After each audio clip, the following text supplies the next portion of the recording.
Buenos días, estimadas amigas.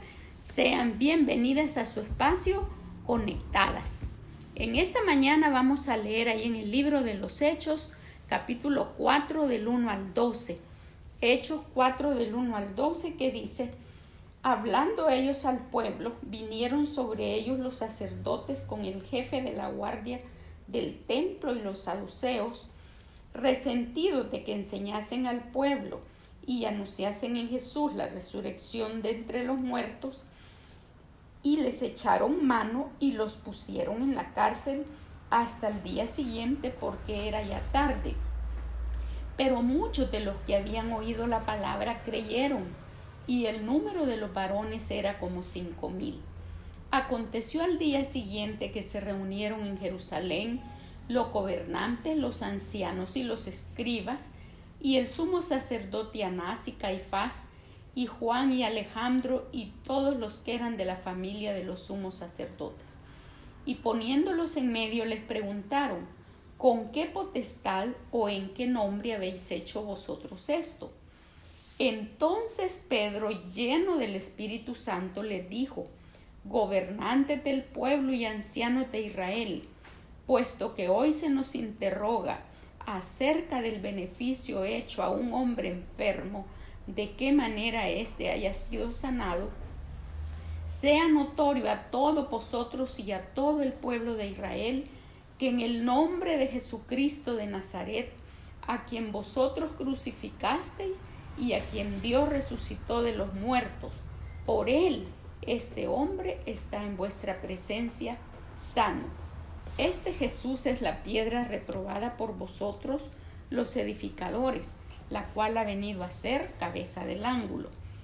Y en ningún otro hay salvación, porque no hay otro nombre bajo el cielo dado a los hombres en que podamos ser salvos. El tema: después del milagro. ¿Qué pasó después del milagro? Comenzó la persecución de Pedro y Juan. El Señor ya les había anticipado que serían perseguidos. En el Evangelio de Juan, capítulo 15 y 20, Jesús les dijo: si a mí me han perseguido, también a vosotros os perseguirán. Ahora veamos todo lo que pasó. Dice que fueron puestos en la cárcel, los arrestaron, y dice que como ya era tarde, los encarcelaron. Todo era por el tribunal, que en ese tiempo era la máxima autoridad de los judíos, el concilio o el Sanedrín. Todo esto demostraba que los judíos que rechazaron y crucificaron al Señor Jesús continuaban en rebelión contra Dios al rechazar el mensaje del Cristo resucitado que los apóstoles proclamaban. Pero mire qué interesante el versículo 4. En medio de toda la oposición, dice: pero muchos de los que habían oído la palabra creyeron, y el número de los varones era como 5,000. Qué poder de estos hombres que en el nombre de Jesús y por el poder del Espíritu Santo hubo tantas conversiones. Ahora veamos que al pasar la noche en la cárcel, el siguiente día fueron traídos ante el concilio. Y estando allí, la pregunta que le hicieron a los apóstoles fue: ¿con qué potestad o en qué nombre habéis hecho esto? Imaginémonos las caras amenazantes de sus hombres, que estaban irritados con ellos porque estaban predicando de Cristo resucitado. Pero mire, después de la pregunta que hicieron estos hombres, viene la gran respuesta de Pedro. Sí, es una gran respuesta, porque dice que responde lleno del Espíritu Santo. Se dirige a los gobernantes del pueblo y a los ancianos, mencionando la condición del hombre que había estado imposibilitado. Ahora, en todo lo que está ocurriendo, se estaba cumpliendo las palabras que Jesús les dijo. En Marcos 13, del 9 al 11, veamos ahí lo que nos dice Marcos 13, del 9 al 11, dice: pero mirad por vosotros mismos, porque os entregarán a los concilios, y en las sinagogas os azotarán, y delante de gobernadores y de reyes os llevarán por causa de mí para testimonio a ellos. Ahora versículo 11. Pero cuando os trajeren para entregaros, no os preocupéis por lo que habéis de decir, ni lo penséis, sino lo que os fuere dado en aquella hora. Eso hablad, porque no sois vosotros los que habláis, sino el Espíritu Santo. Qué precioso que Pedro, lleno del Espíritu Santo, tenía toda la autoridad para dirigirse a los gobernantes, a ese concilio que los estaba interrogando. Y vemos también que no estaban solos ante el concilio, pues habían sido invertidos con el poder de Dios. Ahora, versículos 10 al 12, tenemos la confrontación.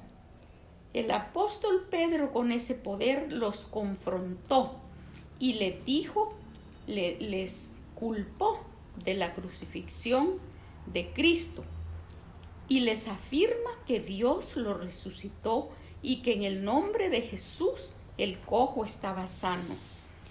También les señala cómo rechazaron a Cristo, que era el Mesías. Y luego, número 3, les presenta el plan de salvación, y eso lo tenemos ahí en el versículo 12, donde dice: y en ningún otro hay salvación, porque no hay otro nombre bajo el cielo dado a los hombres en que podamos ser salvos. Ese versículo lo debemos de tener subrayado en nuestra Biblia y memorizado, porque es clave cuando estamos presentando el mensaje del Evangelio. ¡Qué tremendo! Mire cómo, con qué poder les habló de que solo Jesucristo salva. ¿Cómo lo pudo hacer? Pues lo hizo por el poder del Espíritu Santo. Ahora pensemos en una aplicación.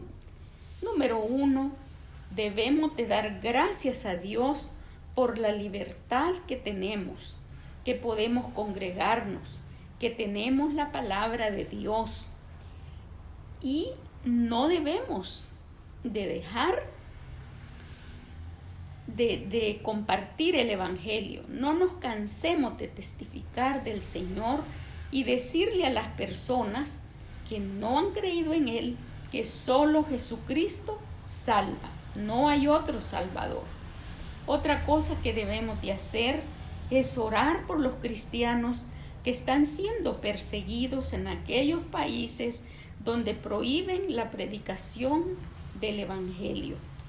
Que el Señor nos ayude a ser testigos fieles del Señor Jesucristo, compartiendo el mensaje de salvación y dando buen testimonio para que el mensaje que damos sea escuchado y creído. Dios Todopoderoso, queremos darte gracias por esta palabra. Queremos darte gracias, Señor, porque en el poder del Espíritu Santo nos puedes usar para compartir el Evangelio a los que no han creído todavía.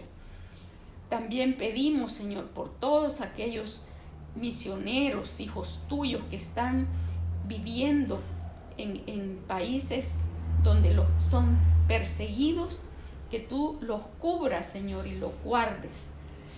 Pedimos también bendiciones para las hermanas en Cristo y amigas, que tú les estés ayudando en todas sus necesidades. En el nombre de Cristo, amén. Y ahora hemos llegado al final de este programa y les recuerdo que no hay mejor manera de vivir que estar conectadas con nuestro Señor Jesucristo, que es el único y suficiente Salvador. Que el Señor le bendiga.